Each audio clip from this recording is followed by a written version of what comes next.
Pangulo, pinipilit buhayin yung patay. Wala na to eh, ghost project ito eh. Ma'am Lanita Umali, hello po sa inyo, magandang gabi. Na ghost project ito. Pero dahil lang sa mga pangyayari, hinahabol ngayon. And kausap ko din yung subcontractor, si Jojo. Kabalan ko ito. Kinontrata lang siya 3 weeks ago. No, 3 weeks ago. Bayad na to, ha? Tandaan nyo, bayad. July 2024, bayad na to. Naka-record sa DPWH, completed. Ito na, naka-record daw sa DPWH, completed. Ito na nga mga kababayan. Sino kaya ang pumirma niyan doon? Kasi mga kababayan, no, talagang makikita at makikita ang mga record na yan kung sino po yung mga pumirma dyan at kasabwat dyan sa loob ng DPWH. Nako po, grabe po ang inyong pagnanakaw, ha. Eto na mga kababayan. Kaya po nasabi ni Vince Dizon, no, ni Sek Dizon, na mga hindi kayo mga tao, mga hayop kayo. Nako po mga kababayan, galit na galit dito. At syempre, yan po yung iniutos ng Pangulong Bongbong Marcos na sa lalong madaling panahon, maimbestigahan po itong maanomalyang flood control na yan at dyan po sa DPWH na yan, mga kababayan ko, na biruin nyo, bilyon-bilyon, hindi lang milyon, mga kababayan, ang pinag-uusapan. Milyon-milyon na ninakaw lang daw, mga kababayan, at binulsa. Nako po, mga kababayan, at walang nakitang ni aninong project, mga kababayan ko. I-share ko po muna ulit, mga kababayan, ha. Pansamantalang mawawala ang aking live ng saglit lang. Wait lang, ha. Pinakamagaling at pinakamabilis na contractor na nakita ko na 270 days ang schedule, natapos niya 3 in months. less than 3 months. Ito na pinakamagaling na contractor talaga. No? Pinakamagaling yung mga Pero, awat. ito talaga ang example nung sinasabi ng ating Pangulo.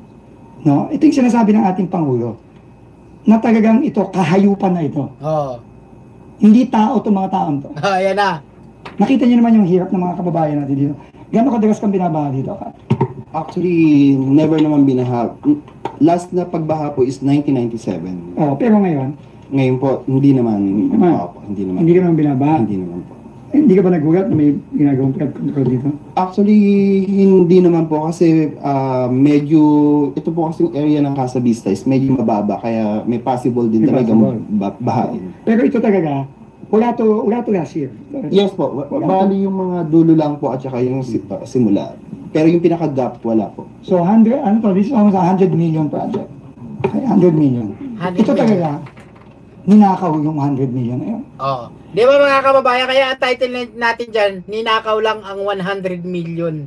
Biruin nyo kung gaano po kalaki ang pera, no, na ninakaw nila sa taong bayan, na kung saan makikita natin napakaraming mga kababayan natin na umiiyak, nagdurosa, no, at lubog ang kanilang pamamahay, no, maraming mga kagamitan na nalubog, nasira at umiiyak sa mga ginawa na mga hayop na kontraktor na to.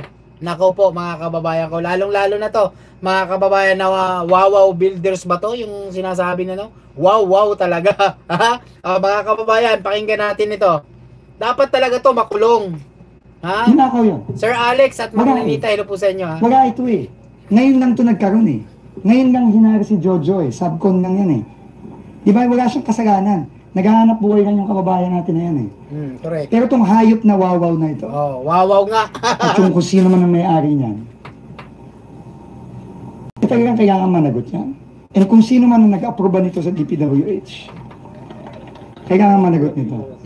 Wala pa. Wala. Kung Hanapin sino ko- daw mga kababayan ang nag-aproba sa DPWH nito, talagang mananagot. So, diyan natin malalaman kung talagang umaaksyon ang gobyerno ni PBBM, no? Diyan tayo matutuwa na kung saan talagang iniutos ng Pangulong Bongbong Marcos yan na talagang ano na ito, no?